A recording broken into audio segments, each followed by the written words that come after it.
just for everybody to know, I graduating high school, I was 302 pounds. I stepped on the scale 2 days before graduating, and it said 302 pounds, and I said, I can't be having this. I don't like the way I look. I don't like the way how when I walk, I'm already out of breath. I just don't. I'm not happy with myself. When I was frequently in the gym, I got down to, I would say, 160 in about in a year and a half. So you lost like Lost. basically half your body mass in a sense. Yep. That's like literally, to put that in perspective, that's literally like losing a half of your fucking body. I used to sleep on a couch. That's where I've always been. I've always been on the couch. But here recently, I just made I purchased a air mattress, and that's what I sleep on in the middle of the living room.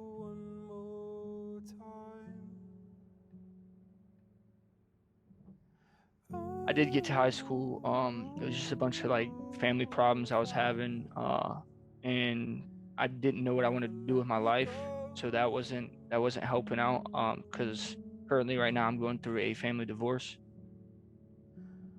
I would say my mom was one of the hardest because she was kind of going through a hard time with my older sister. They don't really have the best relationship. So What happened my there? If no one, mom, what happened there? If no one me asking. I so growing up, my sister and my mom, like my mom would treat her a different way. My mom kind of led more towards alcohol, and that's what led me to almost suicide.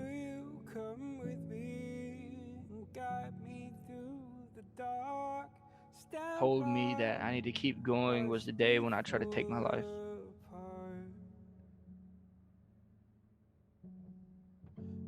And I failed at doing it. It was I came home from work one day, and I tried to take my life with one of my dad's weapons, and it jammed. And that day, I said, somebody wants me here for a reason. 8 years old. I had a gun pointed to my head because somebody wanted me to basically deliver drugs to somebody for them.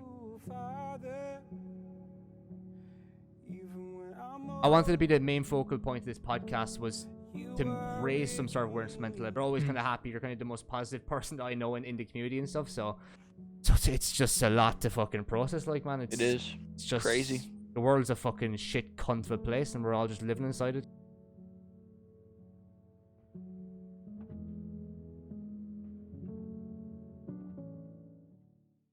Well, as the crack, welcome back to JakeMcBoss podcast, episode number 20. Today, guys, we have ThatBoyTaylor on the podcast. A lot of you guys might know who Taylor is. That's completely fine.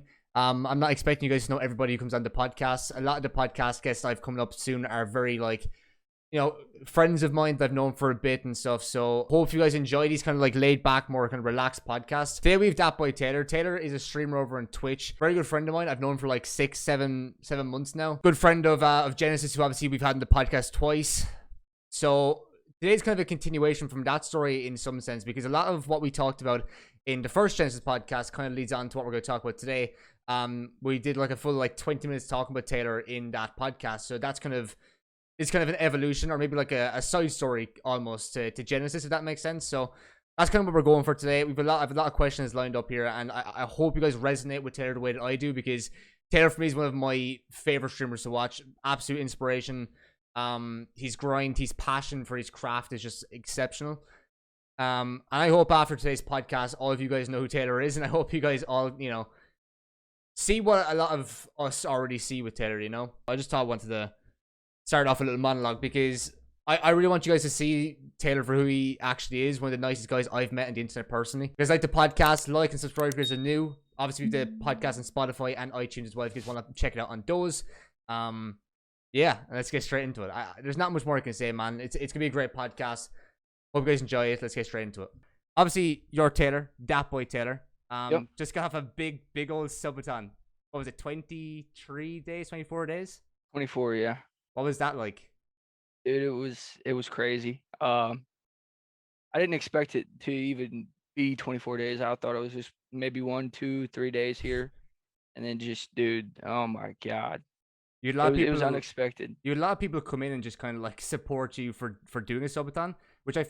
I didn't find strange, but it was definitely interesting. The amount of people who would Hmm. lurk your stream and just come in and just say hi every day. You kind of became like a Yep. part of everyone's routine in a sense as well. It was, yeah. A lot of people were like kind of upset that it was ending because they got used to it. They were like, "No, I'm not gonna see you live all day anymore, or get to see you sleep." So yeah, it was very interesting. Definitely, a part of me is glad it's over, and a part of me wish like it kind of never ended because I like I like the privacy now when I sleep. But like it was just kind of like a everyday thing. It got me just playing. It got me just grinding every day, and I got to meet a lot of new people. And a bunch of people from like Jen's community, just a bunch of random people just that searched up subathons came in and was just having fun. You stream a lot as well every day, though. You do Yeah. like 10 hours, 12 hours every day, so Yep. it wasn't really like unnormal. Obviously the privacy part, you were sleeping on the mattress out in the front room is amazing. Yep. The actual thumbnail that we have for the podcast is you just getting your hair completely gone. Was it for 500 subs?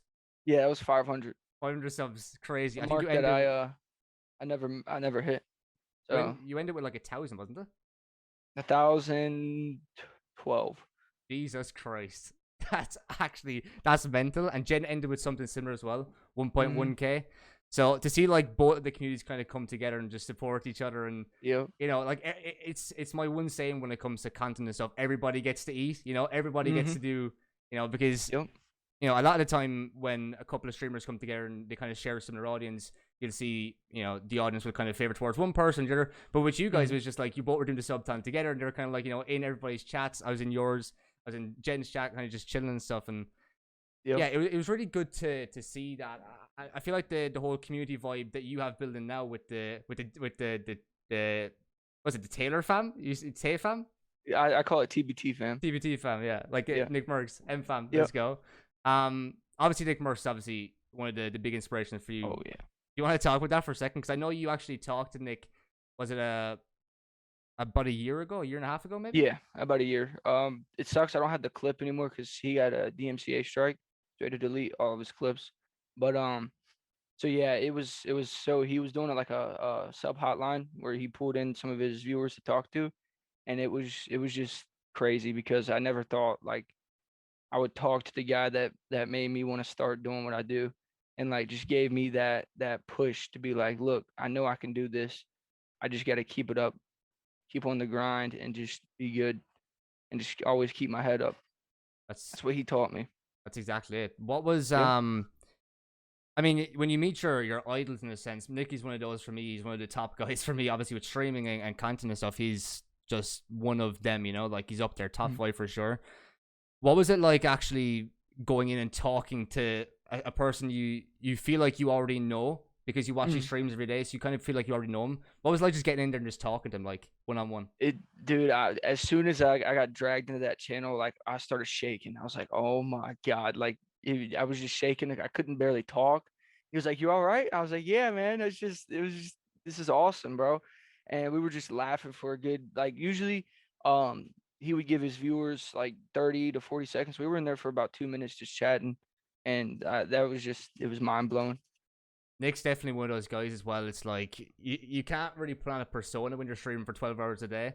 Like Hmm. what you see is what you get with Nick, and I think that's why a lot of people resonate with him, and that's why a lot of people support him and watch him. Jen said as well the Nick is one of the like big inspirations in terms of streaming for him as well. So I Yep. feel like everybody just loves Nick, man. It's Yep. just one of those guys.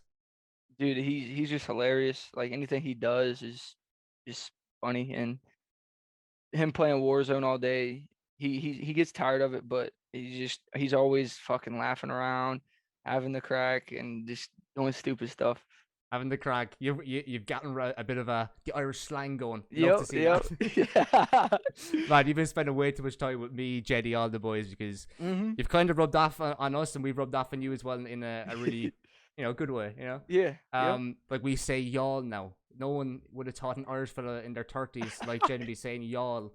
He's Oh, come from yep. the mean streets of Dublin to saying y'all. You know, it's it's a I good one. catch him saying that sometimes, and I just think it's hilarious because I just don't expect it. Yeah, it's like when Americans say like premiere, like we say premiere, and you say Mhm. premiere. It's like you shouldn't really even say that. It just sounds Yep. weird, Um, Yep. obviously, I want to talk with Jen because he's one of your close friends now at the moment. You guys met from 15 Kings. Yes. What was your first impressions of Genesis back then? The very very start. Um. So it was kind of weird because I was playing Cold War. I was playing with a few of my buddies, and he hops into my chat out of nowhere, follows, and just he didn't even mention that he was in 15 Kings at the start. He was just kind of asking me about how I like COD, um, how if I want to be competitive in it, and I was like, I never thought of it. And he was like, well, I do see something in you. He's like, I'm actually part of 15 Kings, and I want to get into like a call with you and just talk to you about the things that you could be good at. And he was like, actually, let me join up now. And from the first minute we were playing, we were all laughing, like we were just having fun. My friends that we were playing with enjoyed him. Um, he was good, and I actually, surprisingly, I took a lot of tips from him to make me a better player. He's helped me in that kind of state as well. Jen's extremely easy to talk to as well. Like, Hmm. from the very first minute you start talking to him, it's just like, yeah, you're kind of engaged in the conversation. You're getting to know Yep. him really deeply. I feel like that's one of the main reasons people like his streams because the minute you go in, you know exactly what he's all about. Hmm. You get that with some streamers, where you go into their chat and you're like, "Oh, can I say that? Can I say this?" With Genesis, like, yeah, you go in and say, Yep. fanny bucket, Yep. You say fanny bucket. Love that. Um, I want to talk about how originally you got into 15 Kings because I don't know personally. Okay. Um, So I was again, I was playing Cold War, and I got a DM from Dynamic. I think you know who that is. I play yeah, with him. And he seen one of my Warzone montages, and he was like, "Look, I'm part of an org, and I was wondering if you would like to join as a Warzone player." I was like, "Wait, what?" And I've never heard of 15 Kings. I've never like had a message like this, so I really wasn't taking it serious. And then like I looked into them. I seen that they were on Twitter. They were playing on a lot of tournaments, and I was like, you know what? I might as well try it, because I that's mean it's an opportunity that I couldn't turn down at that moment. and was did you know that Jen? Because obviously you said you met Jen when you got into 15 Kings. Did you know? Was that when you were talking to Jen when you came into your chat? Were you already in 15 Kings at that stage, or were Yes, you? yeah, So you were already in there. So you yeah. know you kind of knew the. I believe I joined when he decided to take a break, and then he came back in Yeah. to the COD scene. Yeah, so I think that was around the time Jen's dad actually passed away, some Hmm. around that time. So, um, when Jen left 15 Kings, when he came on the podcast, he talked about how you didn't really you kind of wanted to quit everything because you guys kind of got like a really strong bond at that stage. What Hmm. was that like? Because I was there with Saints as well, like a similar stage. We were kind of building something really great. We're spending all day with each other and stuff. And when that kind of Yep. completely blew apart, it was like I missed this. Like, and it took me a couple of days to kind of get back into that swing of things. And even more recently with Loot Boy, because obviously I was doing the cast and stuff, and that kind of fell flat in its arse. So when stuff goes to shit like that, you kind of get into a weird mental state where it's like Hmm. feels like the whole world's just kind of falling down. And Yep. I was wondering what was that time like for you because you and Jim were really close at that stage, I presume. Yep. So it was hard because out of the whole of 15 Kings, he was the main one that wanted to see me succeed and see me do good in the COD scene. I wasn't getting DMs by like the owners or anything like saying, "Hey, you need to keep doing what you're doing. You're doing great." This and that. It was all Jen. Like he literally stepped up and took me out of the wing and was just there and was like, "Look, I see something good in you, and you just need to keep doing, get better at this, and you'll be great." And once he left, it was like it just hurt because like that was the guy I was used to there. They wanted to bring new guys in, and like I knew they couldn't be as good as Jen. And He was the COD manager, I believe, just so yep, people have like a bit of a reference as to what we're talking about. He was the COD manager in 15 Kings, formerly a CEO. He founded it with Namin the very start, like 2 years ago. Um, turned into a COD manager because he had to take a little break away, and then he eventually left. So just give people a background. Mhm. But yeah, it just it was hard, and I didn't know what to do. Like I didn't want to stream, I didn't want to play COD, I didn't want to grind like I did because it was hard for him to play with me while I was still in 15 Kings because they I mean and all them would disagree with sometimes when I'd play with him.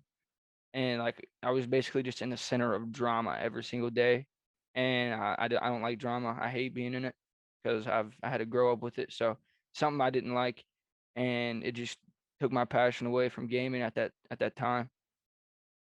Yeah, you touched on it there. Drama from when you're younger. I'm sure we're going to get into that in this podcast because I Yeah. think that's one of the main. I want to, I want people to see who you are, and I want to see people. I want people to actually engage with you and get like a deeper insight into your life because Mhm. when you're streaming on Twitch, as much as you stream on Twitch like 10 hours, 12 hours at a time, you can sometimes find a bit of a blockage or you don't really know the person because and I use this example a couple of times already in the podcast. This is the angle people see. This is the angle. This is all they see. They don't know. They Yep. don't see the door. They don't see where we go afterwards. So I Yep. wanted to kind of get into that. But going back to Saints, you left 15 Kings and joined Saints because Genesis was making a new project Mhm. around the end of January. Um, was there kind of like a? You said there drama. Was there drama when you left 15 Kings? Because I know when I was working inside in the Saints, it was like we were poaching players from 15 Kings. We were trying to get players away. It wasn't like that.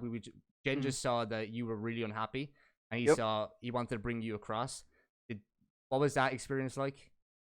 Dude, when he told me he wanted me to join, and like I felt so I had a little happy. I felt a little happy, and then I kind of felt bad because like 15 Kings was the first place that I was able to join, and like just to like leave because like I just wasn't happy, and I was kind of getting depressed again at that stage. I felt bad because I felt like at that time I was kind of the hardest working like streamer for them. I would always produce clips every single day. And I felt like me leaving kind of would have put them in a bad spot. But and then another side of me was like, look, this is a new home. This is where I actually do feel happy. This is where I want to do more content. And it was it was hard, but I even had Jen help me write up something because I didn't know what to do for 15 Kings. And but once I got into Saints, it was a whole new home. Like I felt like just everyone knew each other in there. We were all friends. Everyone wanted to see somebody succeed. And like I was talking to almost everybody in Saints every day in Discord, just chatting, having fun. And I met a lot of good people through Saints. That's how we met. From Yep. Saints, and Yep. we've kind of been friends ever since. We don't talk every day, but we're No.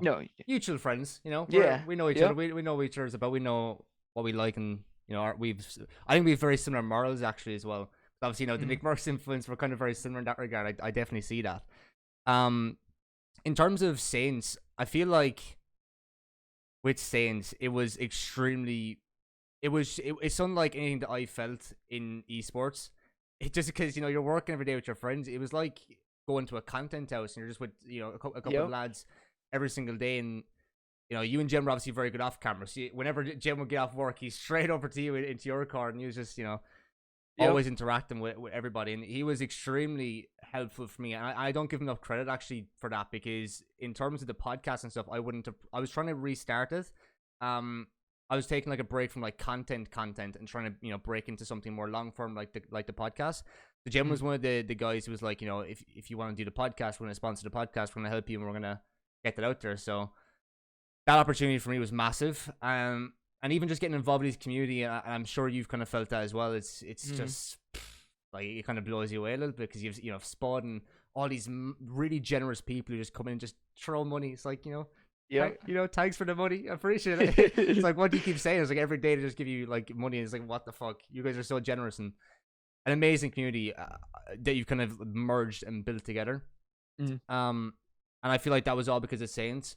When Saints ended, what was that kind of like? Because I know for me personally, it was like almost trauma. It was like someone Mhm. fucking died. Yep. What was that like for you going through it? At first, I try not to let it affect me as much because I wanted to help Jen out because I know how much this meant to him, and just having it wiped away was was just hard for him. So I didn't want to have him see me in kind of a down state because I felt like that would make him feel a lot worse than he did. So I wanted to make sure he was okay with it first, but like after the first week, it because I was so used to waking up, checking Discord, saying to see what I had to do today, get that done, and it was just weird because I kind of got used to that routine, and it wasn't there. And seeing a lot of other people that had potential kind of just it just wiped away from them kind of hurt too because I know that there was a lot of people in there that once they got into Saints, got them a new like passion to grind, and when that was gone, it sucked. That's what it was for me as well. Like just getting into a routine. I was waking every morning, bright and early, 8 a.m. Just fucking, just on Yep. strawberries and fucking grapes, eating like a giraffe. I was loving life. Yep. And then you build relationships with people from the strangest ways. I feel like you just Mhm. it's like. I didn't expect myself to like some of the people that I met inside there, and I was like, "What the fuck?" Jad, for Yep. example, the first time I was like, everyone was like talking about Jad. I was like, "Oh, this guy sounds interesting," and he's one of the. I didn't think like, oh, he was like going to be mean or whatever. I was like, I just Mhm. didn't. I didn't. I got like different opinions on him before I met him, and then I started meeting him, and straight away he was like, we should do this video together. We should do this type of content. Like, and I was like, what the fuck? Yep. We are very alike in a load of ways, and now me and Jad are just like very very mutual with each other. Like we respect each other a lot. And there's a lot of uh, a mutual relationship and like a bond there. I think it's just amazing. Something I'm very envious of actually with the past with esports is forgotten. I wish Mhm. that I was involved in that in any way that I possibly could have, because that's where all the boys kind of came from, and kind of like Yep. how the original like esports not the esports team, like for this group of people, if you get me, kind of all Yep. came together and kind of first initially found each other. So I wished I was a part of it back then, but I got a little taste of that with Saints, and when Saints ended, I was just like, do I really want to do anything? I was like, okay, I'm gonna Yep. just focus on try and get to college, whatever. And here we are 3 months later, and I'm just fucking delighted that I Yep. had the experience, and Saints was just perfect for me to kind of break back out into making content and stuff, and I've never Mhm. felt more happy. And obviously, you're in Bifrost now. I'm in SRN. We're kind of just both doing our own separate things, and Yep. we're all just friends at the end of the day. And I think actually it might even be better than if we were in Saints. Now it's weird things work out. Like, It is. Yep. um, I want to go back to 15 Kings before we kind of wrap up this portion. Okay. Um, when because okay, Saints, obviously it was weird circumstances how Saints ended, and um I've had information that I want to bring up in this podcast with you because I feel like we were both in the Saints. It'd be a good opportunity to Mhm. bring it up. I was talking to Taxi recently. Actually, we could keep up to date a little bit, and he was saying the 15 Kings were kind of the reason that Saints ended, and it was kind of what we thought at the time. We thought, why are 15 Kings getting involved? Were they back in TAC? What was that all about? And then TAC came to me and he said to me, he's like, 15 Kings told me to say this, they told me to say that, and it's I don't want to bring up any drama because I don't fucking want to be Yeah. a part of that, but I just want to acknowledge that it was just so strange that kind of happened. And I thought Taxi was a nice kid, like when I was working with him, and Mhm. I didn't expect it. And when I found out all this stuff like just a couple of weeks ago, I was like, what the fuck is happening here? Like they 15 Kings really were the reason the Saints ended, and I don't care how much they want to deny that it happened, and it's part of the past now. We're both moved on. Mhm. Um, but I just feel like, and I don't even think Jen knows this, so when he watches, he's gonna be like an antichrist. But it's all good. We'll see how that works out. Um, but what do you feel like the main things you got out of 15 Kings were?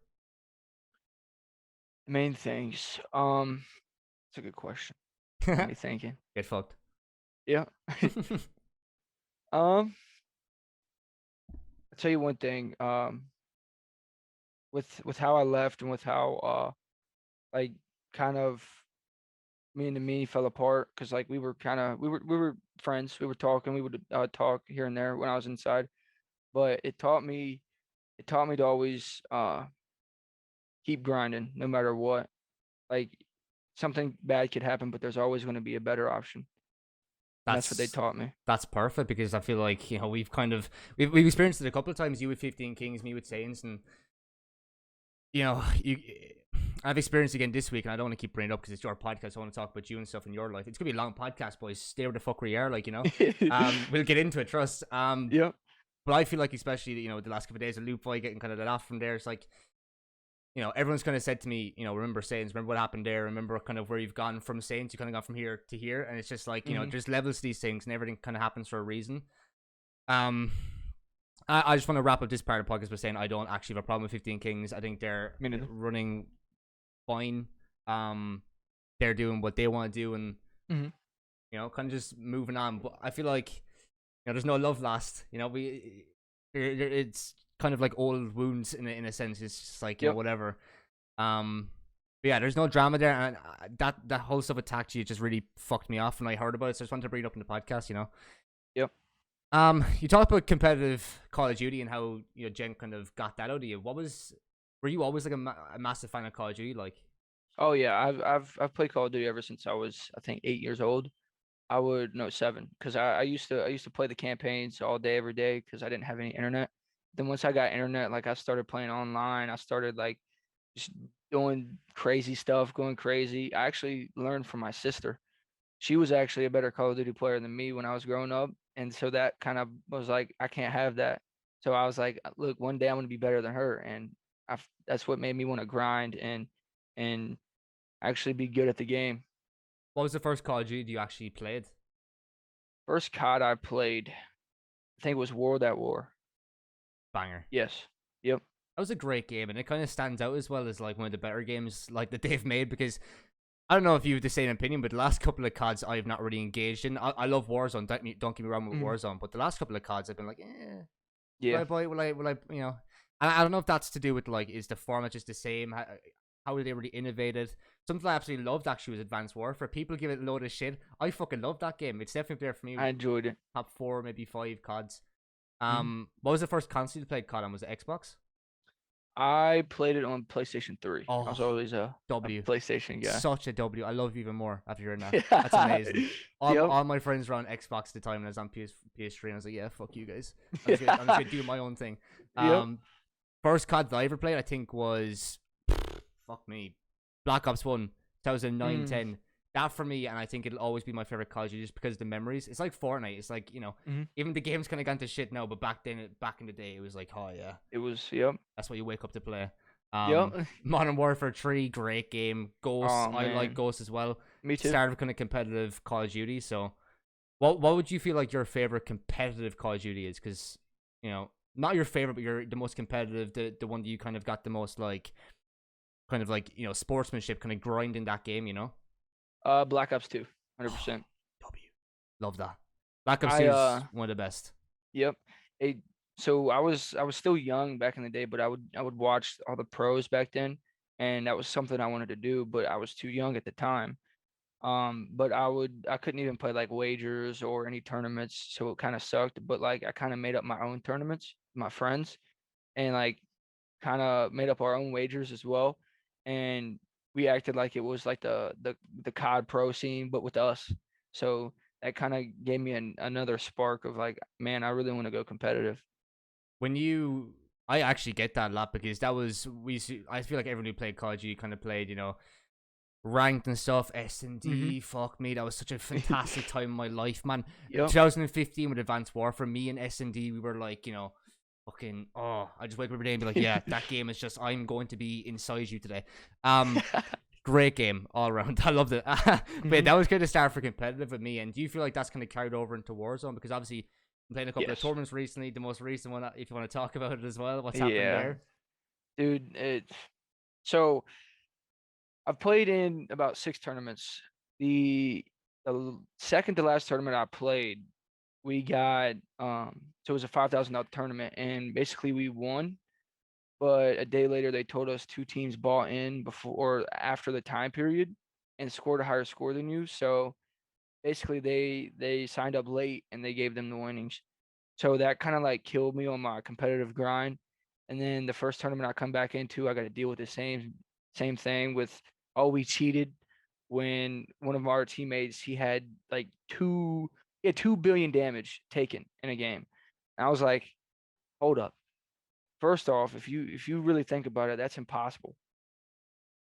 Second, if you look up, um, they take it off this site, COD Tracker or whatever, and there's a bug going on where people will be shown more damage taken than they actually did, and they didn't want to look that up. And third, they didn't want to rewatch my VOD, and it was just a big hassle. But we finally ended up getting our winnings from that. How much do you win from that? Uh, it was just I think it's $100, a small part, Still $100, but man. At the end of the day, yeah. like for a Warzone tournament, do you feel like, because obviously with Fortnite, like cash cups, FNCS is a big fucking thing. Like, do you think the COD can kind of do something like that, where it's like, obviously, don't they have like the invitationals and all that stuff, where they do like Mm, mass tournaments like in LA and stuff? Because obviously with COVID, you can't do that now. But yeah. do you feel like they should be doing like cash cups, and They how does that definitely work? need to. They definitely. So one thing I really want them to do is take something from Fortnite, like their arena system, and put it into Warzone. So have your divisions, and you gain points through placements, kills, and just wins and all that. I feel like they really need to add a ranked mode, or I don't see this game being something people play in the next 5 months.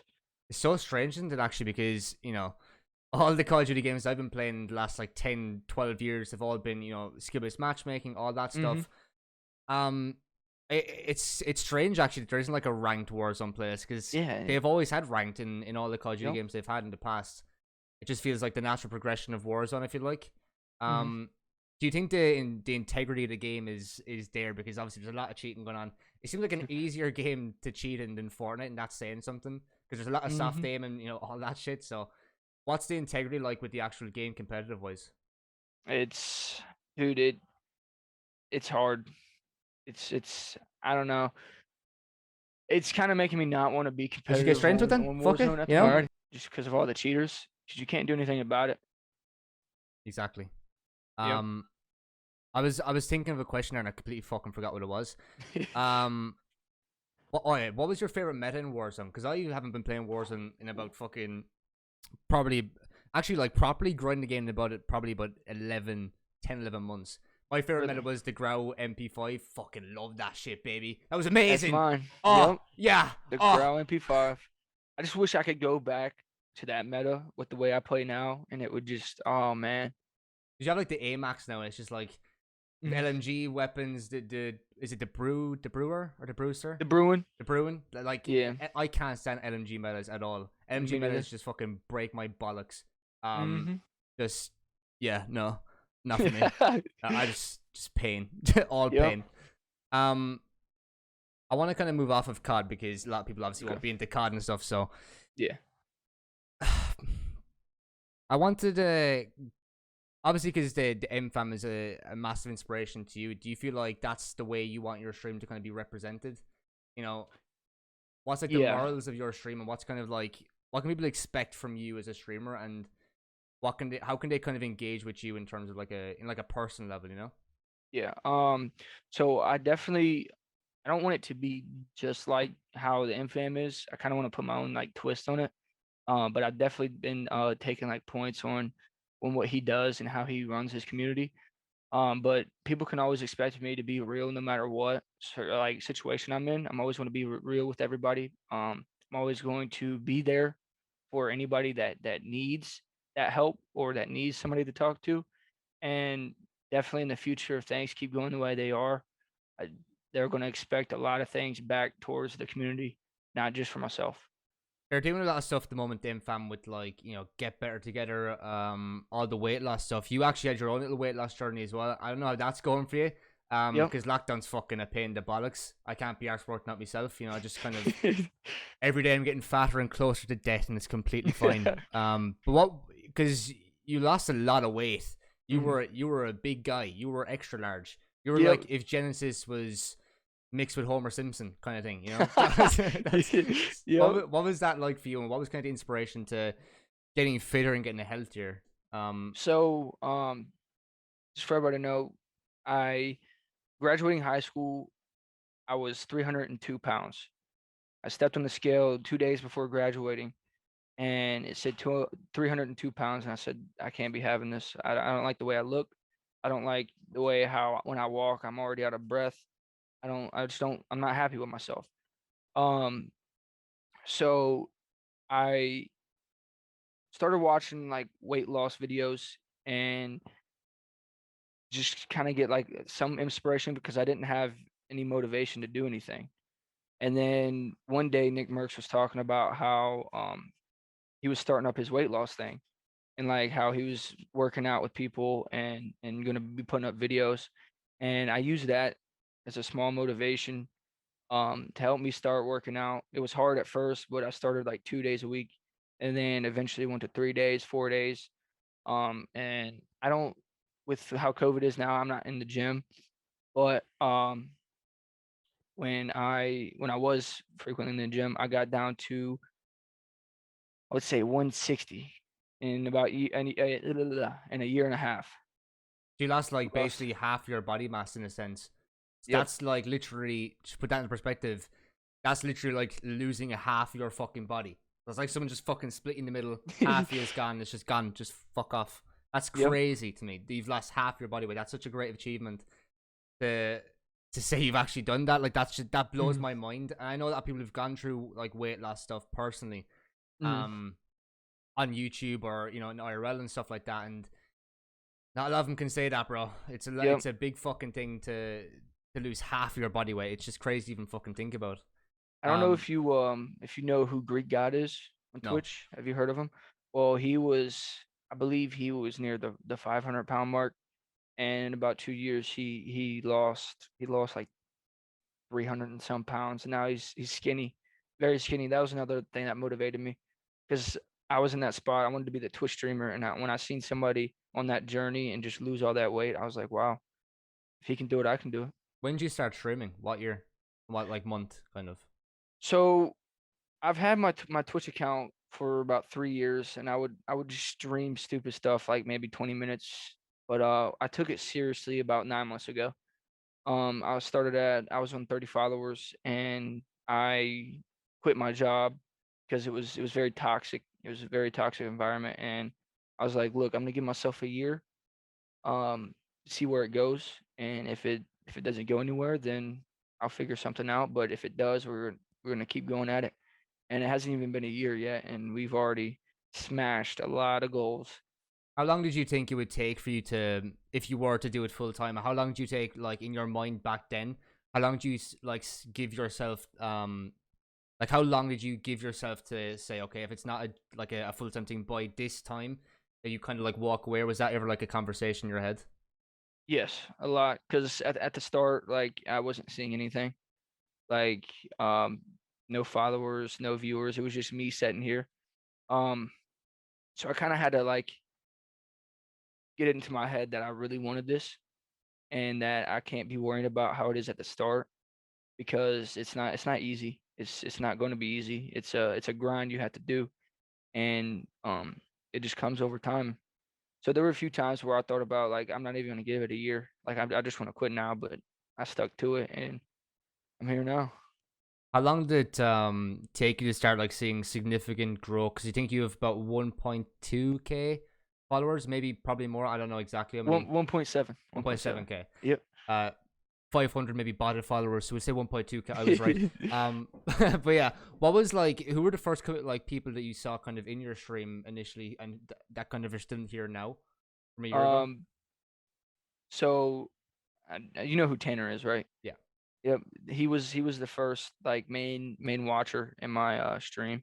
He always wanted me to keep going and kind of grind.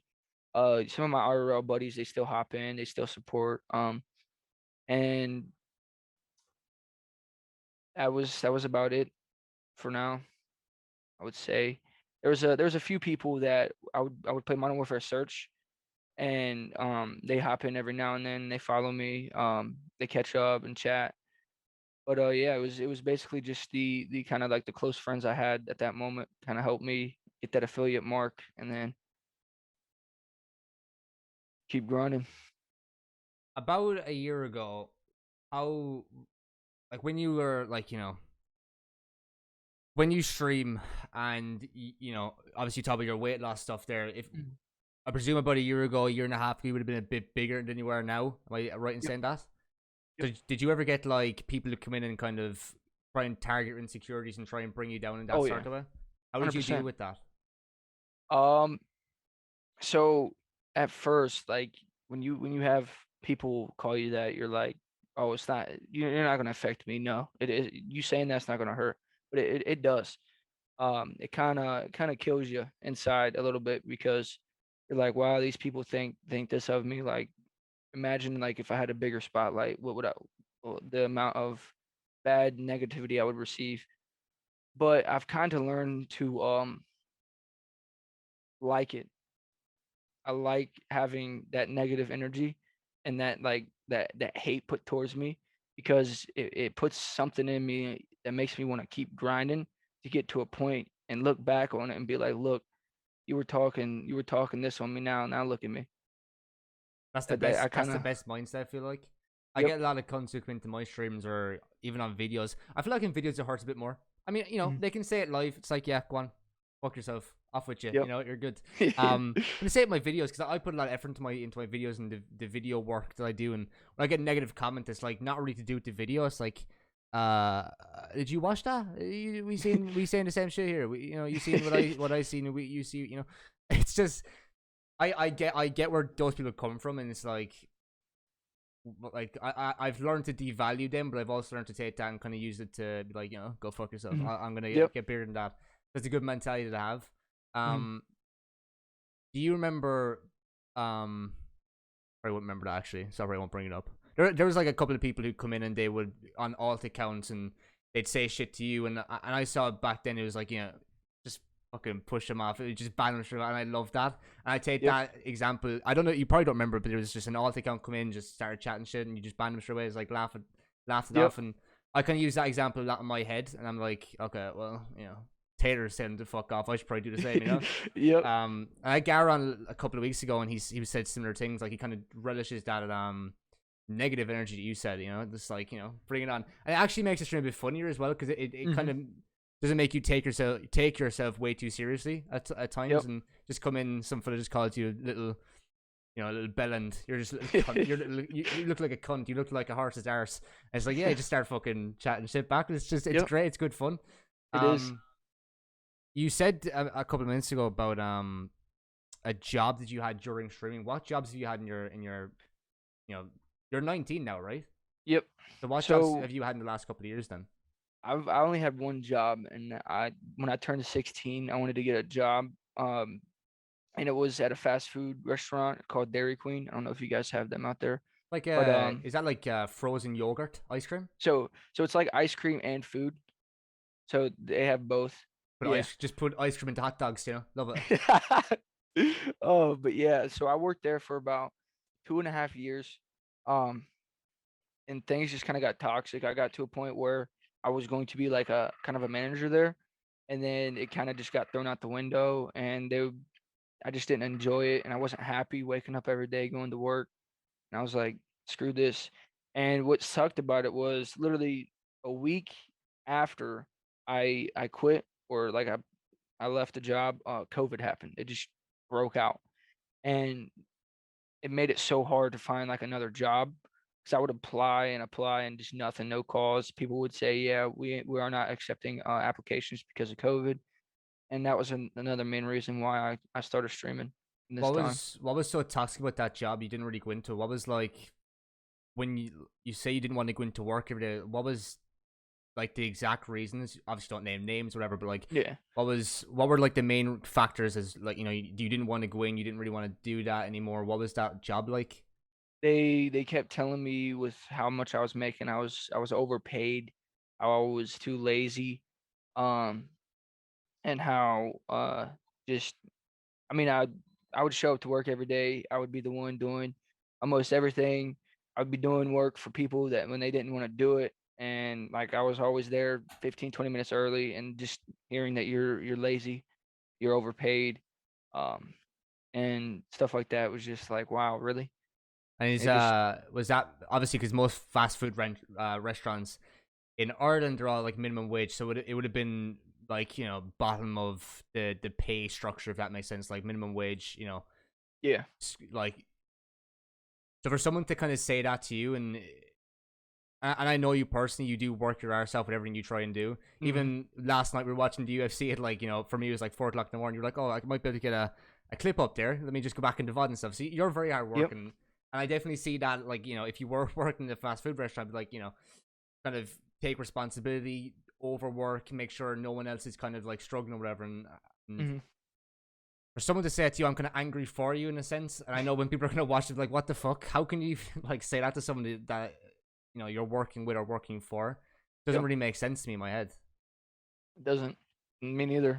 Because it was just out of nowhere. Um, you're from Virginia. On Hmm. the what part of Virginia are you from? I'm at the top, like near Washington, which is the capital. Yeah. So is that? I'm trying to get like a picture of my head. Is that like Is Richmond, Virginia? Is that a place? Yeah, Richmond, Virginia is the place. So I'm about 2 hours. That's down, I believe, from me. So I'm right next to you know where West Virginia is? Yeah. Yeah, right above us. And I'm Tanner lives near you as well, because obviously, you literally, yeah, I could live, or I mean, I could walk 5 seconds and go smack him on the head right now if I wanted so are you guys IRL friends? You guys like meet through Twitch? So we met through my job, Dairy Queen. But we knew each other at a younger age, and like I found this out working with him at Dairy Queen. But apparently, I used to bully him when I was a kid because he didn't want to play football. So it kind of like, and I remember it now when I think about it. Like I would bully him, and but yeah, then now we're really good friends. Is Virginia like a hard place to um kind of break out from? I feel like when I look at the USA from a European standard, from like where I'm from, it feels like a very difficult place to make a living in terms of my parents went over to New York last year before COVID started, a year before that maybe, and they were like the second day off the plane, it was like people are trying to take their money, like in terms of like trying to buy shit and stuff. So Hmm. in like a smaller place from New York, in around Richmond, Virginia, around that place, right? Is it hard to make ends meet? Is it hard to like try and establish yourself, try and get like a really good job, Yeah, try and build definitely. yourself? It definitely is. I would say it's easier in Virginia than it is in other places, but it's still very hard. Just, places in Virginia, like the cost of living is crazy. Like especially in Washington D.C., since that's the capital. And it's stupid. Is It's there it's is there like any welfare that people can get if they're unemployed, or yeah. There's what's unemployment here. unemployment? When I was thinking about that the other day, I was trying to do some research into this type of question. What's like the is it called social care or social welfare, kind of social benefits or stuff like that over there? What's it called? Um, I'm I'm pretty sure it's like social care. I think Yeah. I'm not too sure on that. So I mean, I was looking at America the other day, like in terms of like lower levels. I just want to get your input in it because it's kind of serious, like unemployment, especially Hmm. with COVID and stuff like that. A lot of people aren't really like able to fend for themselves and kind of stuff like that. What's it like living in America at the moment in terms of like the unemployment, in terms of COVID, the racist stuff that's going on, all that crap? What's it actually like living in the middle of that like epicenter, kind of like what everyone's kind of talking about at the moment? So if I want to be honest, like when I hear about you guys and like your lockdown and everything, I don't think it's me because of what we are doing in America. I don't think it's like bad when I hear you guys say lockdown, but like when you guys actually tell me like you can't go anywhere or this and that, like here in America, like when COVID was a big thing, you could still go out. There was a curfew, but like places were still open. You could go to a drive-through and get you food. You could go to the park. You could still do everything. They didn't shut anything down. We weren't like on permanent lockdown, so it's kind of weird. I don't like to yeah. I mean, I can see if you don't have lockdowns, you kind of think in your head, okay, lockdowns are the solution. Mm. We've we've had lockdowns for a year and a half, and I'm like, oh And no, that's I can't shag nothing. I can't do all this crack. Like I've yep, needs as well, Taylor. Okay. yep. Um, it's yeah. I mean, I feel like lockdowns. I had Upshaw on. I don't know if you know who Upshaw is. Control player, Fortnite OG Fortnite player. He came on.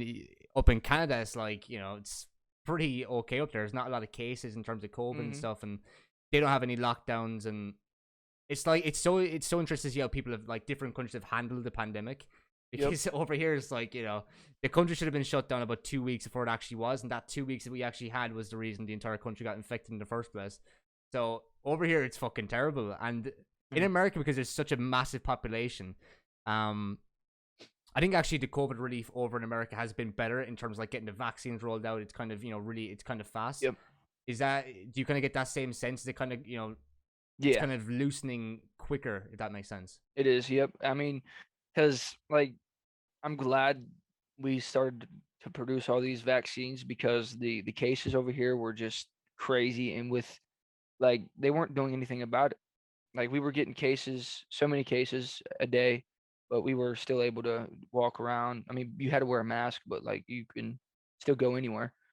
Is Virginia like a loose state in terms of, like, COVID restrictions? Because I know Florida's like, you can just go out and Yeah. shag anything, like, So without a mask, It is Virginia like, it's pretty loose with it, or strict? yeah, a lot of places you can go in without a mask, or if you wanted to with the mask, which I mean, I normally wear a mask everywhere I go because I don't want to put anybody in danger, like in my family. But yeah, they let you go about, I would say, 3 months ago is when they kind of made a strict rule where masks were had to be weared in places. But like it took them quite a while to even make that a rule. You mentioned earlier on the podcast about drama in your life. I'm gonna get into that in a little bit, but I wanted to ask, Mm. what does your family think of the whole streaming stuff, and what you're doing at the moment? So it was kind of like they didn't care at the start. They never really like cared about what I did. It was always just do your own thing. So that was one of the main reasons why I had a hard time finding something to be motivated about because they didn't care. But now as they like see I'm starting to make some money, and just where I'm happy, they're starting to get behind it now because I understand how it's hard for them to even understand it because back then they didn't have this. Like the internet wasn't a thing they had, so it's kind of hard for them to kind of wrap it up. But now they're starting to like what I do, and everything, and see how happy I am with it. That's it's what's the word I'm looking for? Validation is kind of what trying to go with. I know my parents in particular, they don't really understand what I do, and Mm. I have no intention of explaining it because I just can't be. It's like talking to a wall. You know what the donut wall is? It's just the black Yep. fella looking at the wall. Yeah, yeah. No, that's what it's like explaining YouTube to them. It's crazy. Mhm. Um, but I still kind of have that, like, validation. It's like, I want them to be proud of what I make. So what I'm trying to do is get Yep. on. What I'm actually trying to do is get people on the podcast that they would actually know, so like Irish comedians, Irish politicians, stuff like that, and try and, give them a reason to kind of watch it and stuff. Mhm. Um, you live in a your setup is in your living room, yeah? Yeah. How do I ask this question? Like, what, I've my own space to do my stuff. Yeah. Um, what's you're living you're doing your stuff in your sitting room. What's that like? It's it's very weird because like I don't have any privacy. So like when I stream, I'm always having people around, and like it's weird. I don't know. Here soon, hopefully, I'll be having like my own room, so I'll be decking that out, making the stream look a lot crazier. But it's very weird. How many people Yeah. live with you? One, two, five. 5 people. Is Yeah. is it a relatively small house? Because I know you Very. yeah. With the you sleep on an air mattress? Someone was saying. So yeah, I used to sleep on a couch. That's where I've always been. I've always been on the couch. But here recently I just made I purchased a air mattress, and that's what I sleep on in the middle of the living room. I mean, that's like, I don't want to be fucking judgment, but that's rough. Like, that's not, Mm. like, that's no way to live, in my opinion. Like, because I have my own personal space. I don't think I could do what I do if I lived in the middle of my living room in terms of, like, speaking around people. I just can't do that. Like, I have to make sure everyone's downstairs, the doors are locked, they have headphones on and shit like that. It's just, Yep. So for me to try and put myself into your situation, I don't know if I'd be able to do it. So I give you a lot of credit for that in in, in that respect. Hmm. What's the situation like for you then in terms of like your family and stuff? What's the I don't want to be disrespectful the way I ask questions there, so I'm just trying No, to you're good. bring it across in the best way I can, kind of like moving around the question. I don't want to be a cunt about it. So Hmm. what's it like living in a small house and five family member? It must be fucking tough. Like Yeah, it is. But I've kind to like I've kind of grown grateful about it because that's the perfect mindset. Turn a negative into a positive and try and make the best of what you can. And when life yep, gives you lemons, squeeze them out. yep. Get your lemonade. Love that. Bit of sugar. Bit of vodka. Numb the pain. Yep. um, what were you like in terms of school? Because I feel like you're quite a creative person in the way you make Mhm. content and stuff. What was that like? Did you have any kind of creative instinct at school? What was that kind of like for you? So school that I really, if I'm gonna be honest with you, I was a whole different person in school. Middle school, I really didn't give a care in the world about what people thought. I was just I was that I would say not a bully, but a person that would pick on a few kids. And I hate that. I hated that about myself. That when I look back on it, but and then high school is where I definitely started to change because I know how hard it is for people to kind of deal with that. And I went back and I've apologized to everybody that I've you know picked on and made fun of, and now I'm good friends with almost everybody that I've actually picked on back then. But it all started with me in fifth grade when I started getting picked on, and I kind of didn't like that. And once I I was growing up to never let somebody mess with you. So and when they did, you would obviously fight. And I did that, and it kind of put a mindset into me where nobody can mess with me. Nobody was better than me. And I've changed a lot since then. I wasn't the same person I was back then.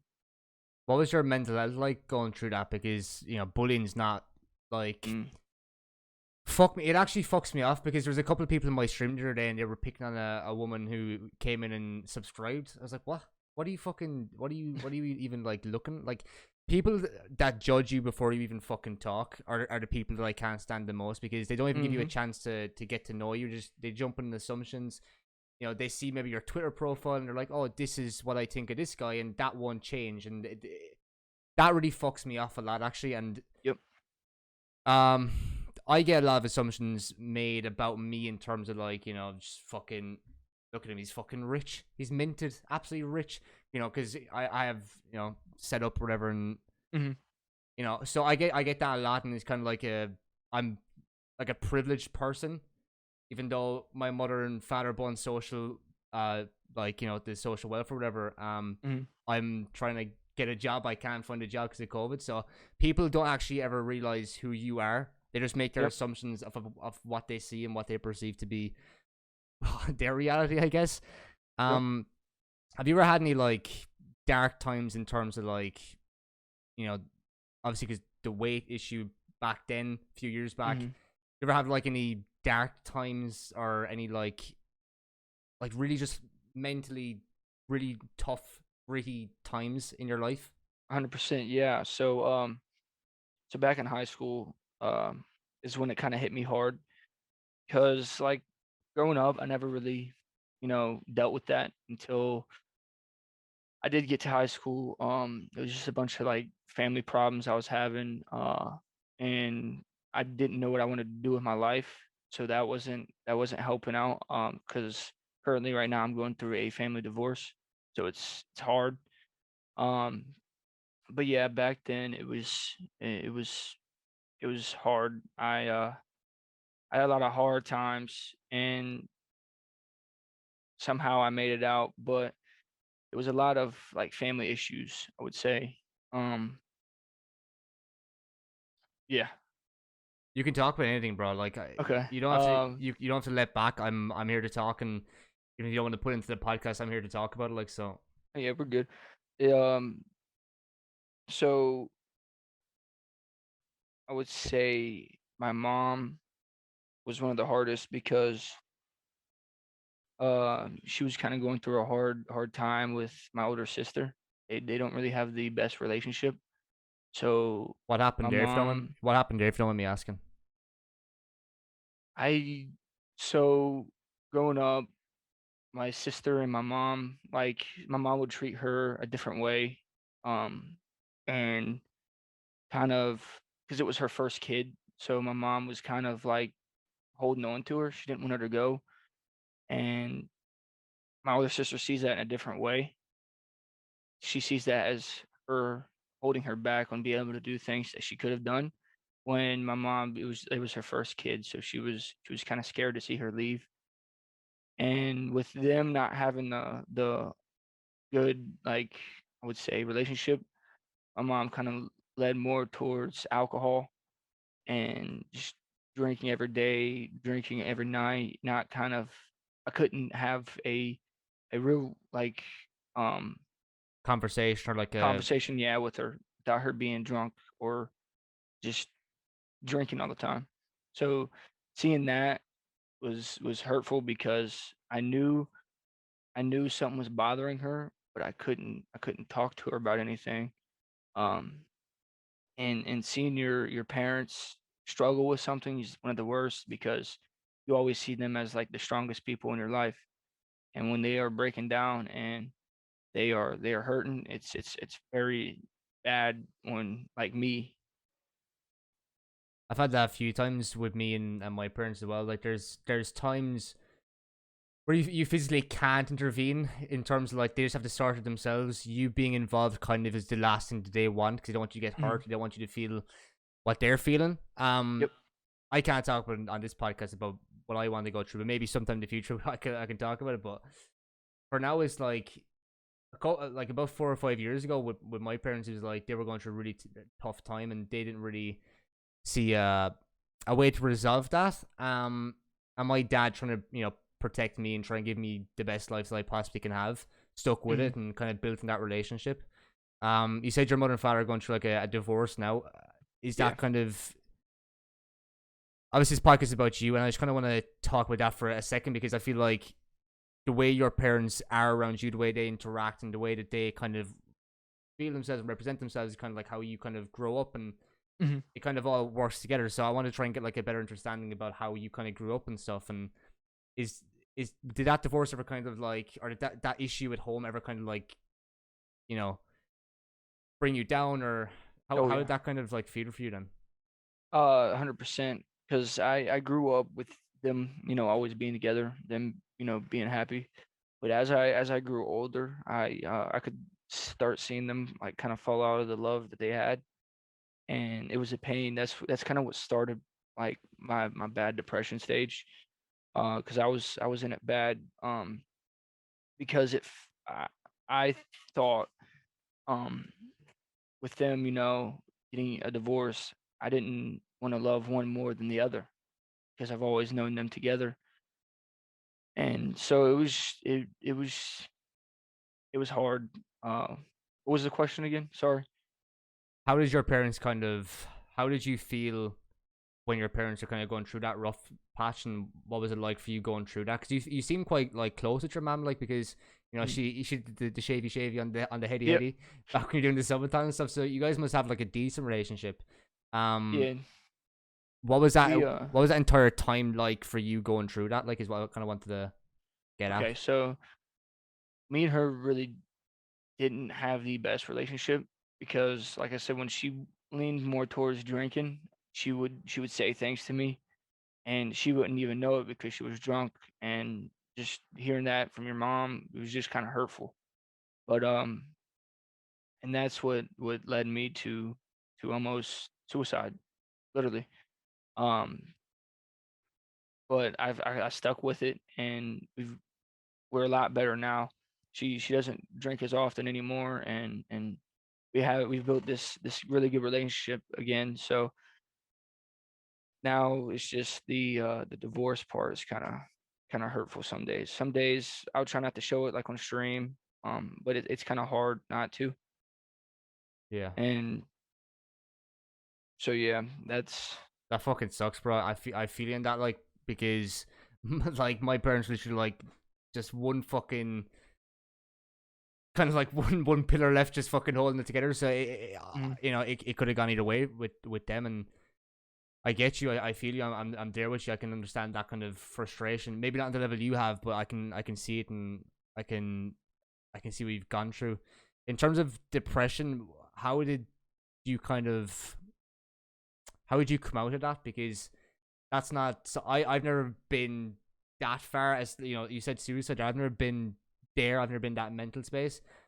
I had a couple of rough patches around December that I didn't think I'd get out of, and then Saints came mm. along, and we've kind of talked about that already. But in what was that like going through? Obviously, pretty bad depression. What was that like? It was scary, I would say, because it was something that like you're in that you think you would never be able to get out. Um, what the day that kind of told me that I need to keep going was the day when I tried to take my life, and I failed at doing it.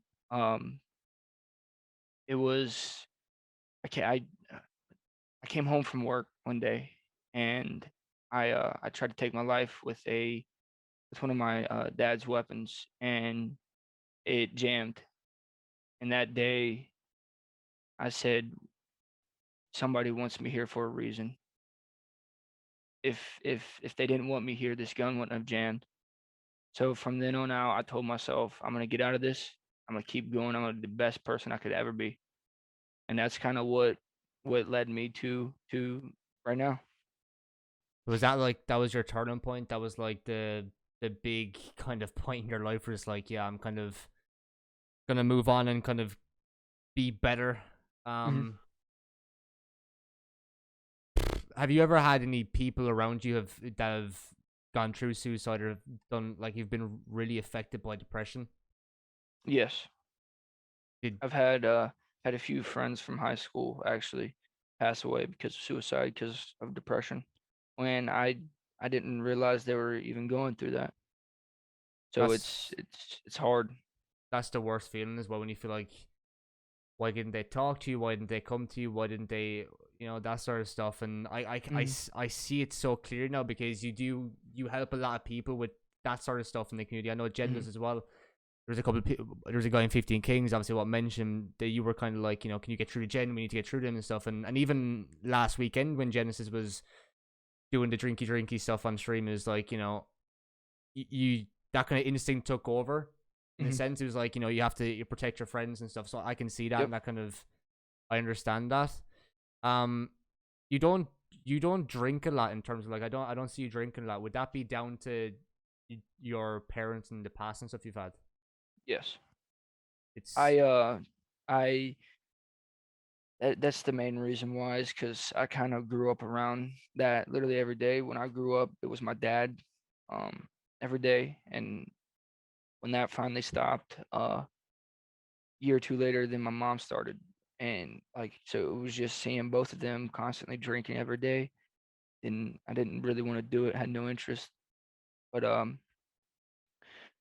I do it every now and then, just to have fun with people, because I mean it's nice just chilling, having a few beers with your friends, just nice and relaxed.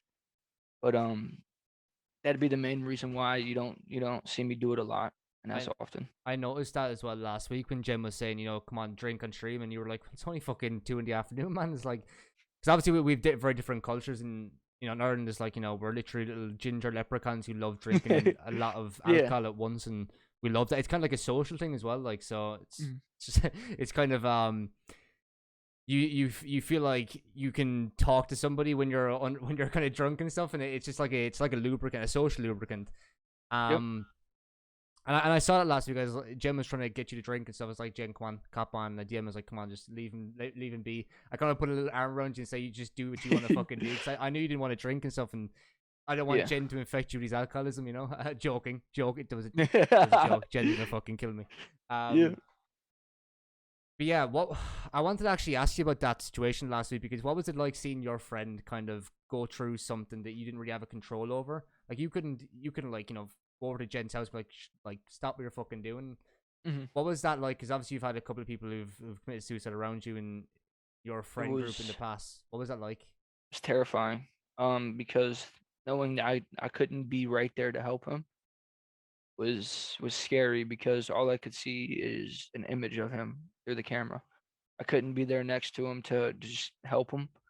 Um, and it was again terrifying. I'm trying to just think about that, like in terms of you're literally on the other side of the fucking world and you're just looking at your Hmm. friend through a fucking lens Yep. and he's just fucking going right off the rails. And I feel like for you that must have been really, really difficult considering your past and your battle with depression and stuff like that. And I feel for you there, man, because Mhm. I was asleep during that time and I didn't have anything to do with it. Like I just woke up and I was like, what the fuck's after happening? Mhm. And obviously I know now what happened, but it's just it's a fucking eye opener, man. What alcohol can do to you, and it's I try not to go on to it, but obviously in the last couple of days I've been through the motions with it a little bit because when you lose your job, and it felt like a job for me. What I kind of lost a couple of days ago, and it felt like kind of letting everyone down with because I Mhm. hate the one thing I hate is when you announce something on social media to everybody that's kind of like supports you and stuff. You announce something and it goes to shit, and it went to shit in like 2-3 weeks, and that shit was just that broke my heart to kind of open up about. It was like you basically got fired from a job that was really fucking good, like Yeah. um, and that fucked me a little bit, and I kind of turned to drink a little bit, and then I saw what Jen was going through. Jen posted a tweet and he was like, "Your drink is not the it's not the prerogative. You shouldn't be drinking if you feel sad and stuff like that, and you shouldn't kind of turn to drink." And Mhm. that was the main reason why I didn't get absolutely fucking plastered. And I just took a couple of days of content, kind of refresh my mind, and been kind of taking a chill since. But depression is one of those things no one fucking talks about properly. No one It is. gives it the time. No one ever like. Actually, I feel like in the last couple of years, people have just started to kind of be a bit more aware about it. But Mhm. even still, it's very low on the agenda for most people. Most It people kind of is. think about themselves more than others, and I get that for a certain extent. You should always not always put yourself above others, but like look after yourself, look after your personal health first before you were able to look after somebody else. Mhm. Um, yeah, I mean, I've had a couple of people that I've known who've kind of gone through tough stuff in the past, and it's really difficult to kind of be there for a person when you don't really know what they're going through. Um, Exactly. I overall I just feel like depression is just one of those things. I don't fully understand it, and I don't claim to fully understand it, but it's just one of those things I feel so fucking strongly about. Like every extra penny that I get, I just like give it to pay it. It's a charity for mental health and stuff in Ireland. I'm just like, if it helps one person get through what they're going through, it's worth it to me. I don't need that Mhm. money. If it can help someone else and save their life, that's good enough for me. Exactly. And that's one of the main reasons why I stream is because I know what it's like to be alone, and not being able to have somebody to talk to, and just what I want to build is a community where everyone can talk to somebody, um, just kind of battle that depression and just keep going and be the best you can because it's hard. I know it's hard. I've been there alone and I somehow got out of it, but that's what I want to like step up. One of my main things with streaming is I want to like have the depression like talked about a lot more than it is because it needs to be known more around the world because more people battle with it than you actually do know. And one of my things was when I was battling with it, I didn't know people would battle with it as well. I thought it was just something I was dealing with and it was kind of killing me inside and being able to talk to somebody that kind of has that same feeling and or had that same feeling and got out of it. Um that's one of the things that also kind of helped me get out of that situation and kind of better myself as a person. So that's kind of the main route I want to take with streaming is to help as many people as I can be successful and get out of that bad state that they're in. In terms of depression, is it like? having the weight of the world on your shoulders? Is that what it feels like? Is feel like you're letting people Mhm. down and stuff? What was like the main kind of emotions, and what was the main kind of things that kind of led you to that place? Because I've never been there personally, and I'm curious as to, you know, what are the signs, what to look out for, how do you spot it out of the blue, you know? Yeah, So normally, like it would start out every morning. I'd wake up and just not in a good mood, not wanting to do what I wanted to do, not even wanting to go outside or even stay alive. But and I still some days battle with that, but how I cope with that is I'll go outside, I'll go on walks, kind of just get some air, kind of go enjoy, just alone time outside because I felt like another thing that has helped me was just nature, the world, just being able to like enjoy the air and the life of things outside. You kind of get a bit of happiness. that's I couldn't say that perfectly myself, because I've only ever had like one person in my family died. It was close to me. That was my granddad, like 6 years ago, coming up in June. So, um, I remember the morning he actually passed away. I was like, okay, what the fuck do I do? It's kind of like what do I do now? Like, where do I go Mhm. from here? And the first thing that I did was actually go for a walk. It was like 5 o'clock in the morning. The weirdest shit actually happened that morning as well. It was like, and I don't believe in God, I don't believe in all that stuff, and that's completely like that's my choice. Mhm. Everyone's Yeah. entitled to their own belief and what they believe in and stuff. But for me personally, I woke up one morning at like four, half 4 in the morning. Um, just woke up. I was wide awake. I was like, what the fuck? And then I went back to sleep, and then I woke up at 6. And within that time frame, my granddad actually died. Like, what the fuck? How how did I wake up and he died around that time? And then I went to sleep and I woke up and it was like just fucking crazy to me that happened. And then I found out what happened. No one was in the house. Everyone was gone. So maybe actually what happened was I kind of heard someone close the door. I woke up and I was like, what the fuck happened? Or maybe something like that happened. I remember just going outside and just went for a walk, and it was a beautiful Mhm. summer's morning, and I was just like, yeah, you can kind of see the bright side of things, I guess. In really difficult situations, you get that, you know, fresh breath of air. Mhm. You know, you can hear the trees going, you can hear little chipmunks doing little chompy chompy. You know, it's Yep. amazing. Yep. So yeah, it's one thing I just wanted to bring out in this podcast. Because I know kind of prior to getting into this podcast, I knew that you battle with depression, you battle with a lot of this kind of stuff. When I was asking people like, what, you know, should I bring up and stuff, and Mhm. I wanted to be the main focal point of this podcast was to raise some sort of awareness of mental health, because you're the testament of what, you know, you're one of the most positive people I know, and you've one of the best mental mindsets, I guess, the way to say it, in terms of like people I know closely.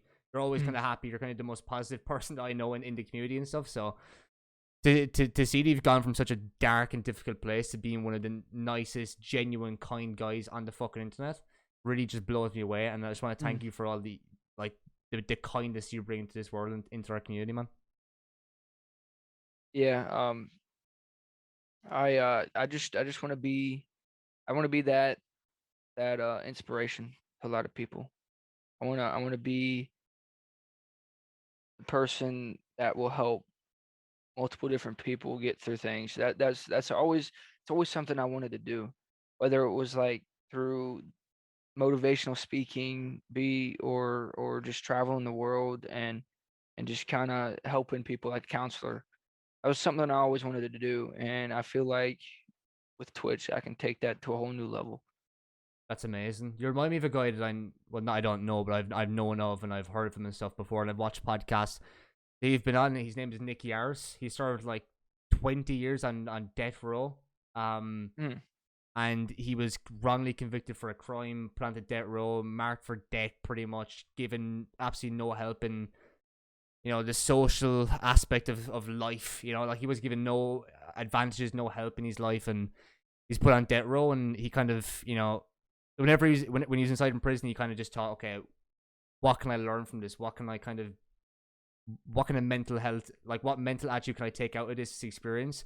And see, mm, what he did was he learned to love himself, and I just fucking love that concept. He learned to like yourself, learn to love yourself, learn to understand who you are. And he Mm. came out of prison with battered head, and just completely traumatized man.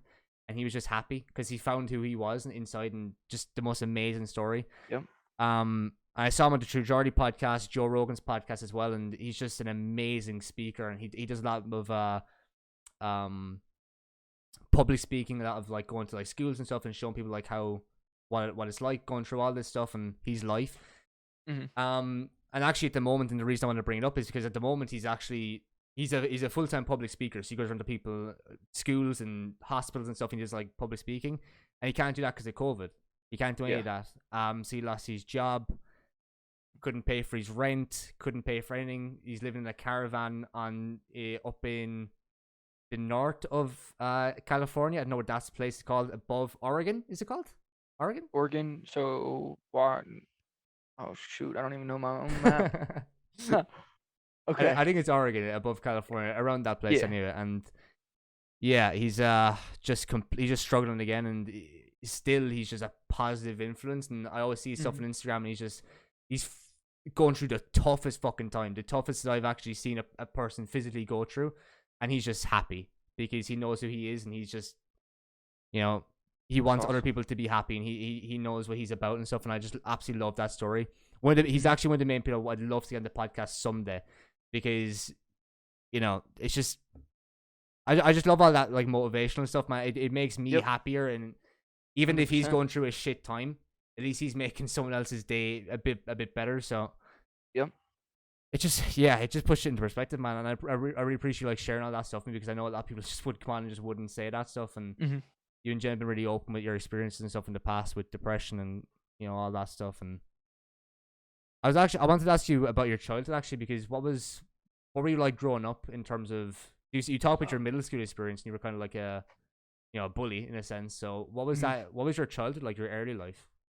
Early life was difficult actually, because so growing up, it was peaceful around here, where I live. But as I got older, it was I believe it was in the fourth grade. I as let's see, how old was I? 8 years old. I had a gun pointed to my head because somebody wanted me to um basically deliver drugs to somebody for them, and I told him no as a 8-year-old. And just seeing that um was or being in that situation was terrifying, um because I was one that looked like, such an innocent person, and that I could be the perfect fit for that. And I kind of got into some bad things around here with doing that, but I eventually got out of that stage. And that's kind of what made me like turn into, I wouldn't say I mean, pretty much a bully It kind of in my made you middle school it made you days. be like, you know, harder to kind of, Yes. it made you give you like a bit of a harder mentality. You know, Hmm. you can't fuck with me. I'm running with these guys, kind of thing. You know, like, Hmm. so I understand that. How did you get into that situation? Like, how did that, you know, fellas have to point the gun at your fucking head, man? How did that like happen? What was that like? So me and my friend we were just basically roaming around the neighborhood, and we seen these group of people kind of doing something, and we were being idiots, and so we wanted to mess with them, and it kind of led us into being pulled in with them, and having to do things they told us to do, and stupid stuff like that. And it was hard. Is your neighborhood like not rough, but is it like, you know, there's drug dealers, stuff like that? Is that like a lot in your area, if that makes sense? Not anymore necessarily. It's kind of turned peaceful again, and um, just basically when we were growing up, just the people that were around growing up, kind of turned it into like the drug dealing neighborhood, and just crazy stuff going on. But eventually, it just kind of disappeared. Do you feel like there's a lot of systemic like narcotic use in America? Like, I don't want to be like prejudiced in terms of like Ireland's all goody two shoes with drugs and stuff. Like, there's people probably within a kilometer or a mile radius of where I live that sell drugs and Hmm. do all this crazy legal shit. Like, so I'm not trying to pass judgment on America or whatever. I know people might get that assumption, but in terms of like an early, how do I put this fucking question? Like, do you feel like the drug system in America is kind of like, is it too easy to get drugs? Is there like a massive influx in Yes, drugs, in opioids, narcotics, all that stuff, and prescription drugs as well? very easy, very very easy to get that around here. Is there like, because I know in like the early 2000s, 2010, like up to that point, if you got like a pain in your shoulder, you could just go in and get fucking class A drugs off in Hmm. America. Like, so do you feel like that kind of led to why these like small areas in America are just kind of like filled with drugs, a lot of traffic and stuff like that? 100%. Yep. What was what's it like living in that when you know that that's out there now, like right now, like today? What's it like? Do you know out there all this shit is happening in terms of like the drugs and stuff like that in even where you live? Because I know where I live, there's a lot of drugs going around the place, and it's kind of like some days you're kind of like, okay, do I really want to go outside? Do I want to go outside this Hmm. time? Because where I'm from in Limerick, it's kind of actually fine compared to the rest of Limerick. But I know once you get into the city, and I say this a lot in videos, if you want to go to a place like that, you don't go outside for a certain time. You know when to get in and stuff. Is Hmm. it like, do you ever fear for your safety going outside and with all even just drugs and like guns and stuff, man? It seems very intimidating looking on the outside. So there's around my city, there's a few neighborhoods that it's very big in that people know, and sometimes I'll with my friend drive through there because we have to get to like other side of town, and I get this like weird feeling. I'm like I don't want to be here right now because I feel like something bad's gonna happen. There's a few days where like I'll just be like, nah, I don't wanna go outside because like I'll see something out of my window happen, and tell what it is because I know what they're doing, and I'm like, I don't wanna get into that anymore and Yeah, and accidentally be in the wrong spot. that's a great point you put out there, like being the wrong spot, like the wrong time, because Mhm. like I feel like rap artists are quite interesting when it comes to drugs because they rap all about drugs, they talk about drugs, some of them in a good way, some of them in a bad way. Mhm. And it's actually quite interesting. It's mental, actually. I think it's quite fucking mental that every single day, or we put on Spotify and we're listening to people talk about drugs and the issues with drugs and stuff, and yet people still take them and they still try and use that as a way to get out of whatever they're trying to deal with. And Mhm. we actually talked about on the podcast with Jen about how little kids do actually try and like they do actually end up getting into this sort of stuff, like if their parents have death, these big drug Mhm. dealers will come along and they'll target their kids and like try and get them into the business and stuff. Yep. So it's just a lot to fucking process. Like, man, It it's is. it's It's crazy. just the world's a fucking shit cunt of a place, and we're all just living inside it. It's Mhm.